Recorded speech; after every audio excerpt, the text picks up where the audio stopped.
Hello po, good morning. Ito po yung aking ubento or lunch box. Lang po ang ating gagawin ngayon. Ito po yung aking mga ingredients. Meron po akong chicken. Gagawa po tayo ng kabocha soup. At hiwain po natin sa apat. Lagyan po natin ng toyo, luya, lemon at paminta.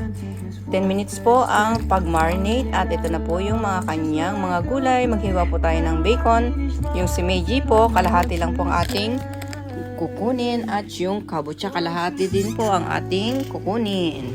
Pwede na po tayo mag-isa. Lagyan po natin olive oil. Lagyan po natin yung sibuyas, bacon at konting halo. Isama na po natin yung kasama niyang gulay. Maglagay po tayo ng tubig at isang kutsarang consomme. Magpurito na po tayo ng chicken at ilagay natin. Pwede natin siya ibaliktad at eto na. Maglagay po tayo ng milk at asin at paminta. Pwede na rin po natin patayin yung apoy at yung bread. Lagyan po natin siya ng mayonnaise. Lagyan po natin siya ng cabbage at yung pinirito nating chicken.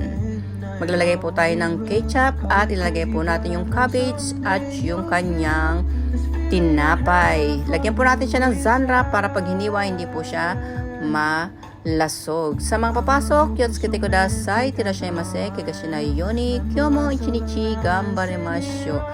Maraming pong salamat. God bless. Thank you very much. Bye-bye.